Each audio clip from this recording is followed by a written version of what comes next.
Hello అండి, అందరికీ నమస్కారం. ఈరోజు ఆంధ్రప్రదేశ్లో వైఎస్ఆర్ కాంగ్రెస్ పార్టీ వాళ్ళు పెట్రోల్ డీజిల్ ధరల పెంపుకు నిరసనగా ఆందోళన కార్యక్రమాన్ని నిర్వహిస్తున్నారు. సహజంగానే వైఎస్ఆర్ కాంగ్రెస్ పార్టీ ఆందోళన చేస్తుందంటే సాక్షి ఫుల్-ఫ్లెడ్జ్డ్గా ఈరోజు మొత్తం కూడా ఆ కార్యక్రమాన్ని కవర్ చేసే పనిలోనే ఉంటుంది కదా. మరి సాక్షి కవర్ చేస్తున్నప్పుడు దాని మీద ప్రజల రియాక్షన్ ఏంటి? ఇప్పుడు సాక్షి ఛానల్ చూసేది ఎవరు? సహజంగా వైసీపీ కార్యకర్తలు, వైసీపీ అభిమానులు. వాళ్ళు కూడా ఏం రియాక్ట్ అవుతున్నారు ఒక్కసారి మీకు వీలైతే యూట్యూబ్ ఛానల్లో సాక్షి ఛానల్ కొట్టి ఏదో పెట్రోల్ డీజిల్ ధరల మీద వాళ్ళు ఇస్తున్న లైవ్లు చూసి కింద కామెంట్స్ మీరు ఒకసారి చెక్ చేయండి. మీరే చెక్ చేయండి. చాలా దారుణంగా దేశంలో ఆంధ్రప్రదేశ్లోనే పెట్రోల్ డీజిల్ ధరలు ఎక్కువగా ఉండటానికి కారణం జగన్మోహన్ రెడ్డి. ఇవాళ మళ్ళా బుద్ధి లేకుండా వైఎస్ఆర్ కాంగ్రెస్ పార్టీ ఆందోళన చేస్తుందా?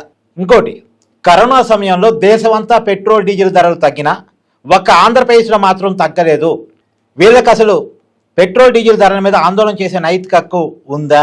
తర్వాత ఎవరు వైఎస్ఆర్ కాంగ్రెస్ పార్టీ అభిమాని అనుకుంటా, అన్నా జగనన్న మనమే కదన్నా ధరలు పెంచింది, మళ్ళీ మనమే మాట్లాడితే జనం చీకొడతారన్నా అని చెప్పేసి ఇంకెవరో. ఇవన్నీ కూడా సాక్షి ఛానల్ లైవ్ కింద వస్తున్నటువంటి వాళ్ళకున్నాయే కొన్ని కామెంట్స్. ఆ కొన్ని కామెంట్స్లో ఇవన్నీ కూడా కనపడతా ఉన్నాయి. ఏమనాలి ఇంకా అంటే సాక్షి ఛానల్ చూస్తున్న వాళ్ళు కూడా నిజానికి పెట్రోల్ డీజిల్ ధరలు పెంచితే ప్రజలకి బడ్డెన్ అయ్యే విషయం మీద వైసీపీ ఆందోళన చేస్తున్నప్పుడు ప్రజా మద్దతు రావాలి. నిజానికైతే రావాలి. వీళ్ళు చేస్తుంది కరెక్టే కదా, ధరలు పెంచారు కదా, దానివల్ల నిత్యావసర ధరలు కూడా పెరుగుతాయి కదా, ధరలు తగ్గించాల్సిందే కదా, వీళ్ళు పోరాటం చేస్తున్నప్పుడు మద్దతు ఇస్తే ధరలు తగ్గుతాయేమో అనేది రావాలి. కానీ ప్రజలు మాత్రం రివర్స్గా ఫీల్ అవుతున్నారు.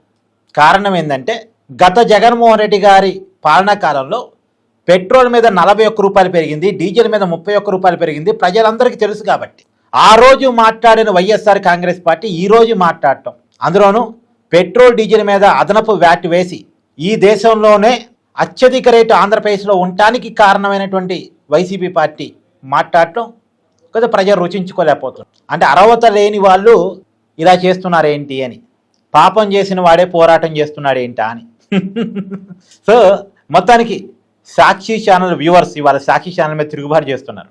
నిజానికి అన్ని నేనేం ఎక్స్పెక్ట్ చేశానంటే కనీసం వైసీపీ పార్టీ లేక ఆందోళన కార్యక్రమాలు చేస్తుంది, కనీసం ఒక 2000 మంది లైవ్ వాచింగ్ చూస్తుంటారని నేను అనుకున్నాను. కానీ 17 మంది, ఇప్పుడు 19 మంది అండి, 19 మంది చూస్తున్నారు.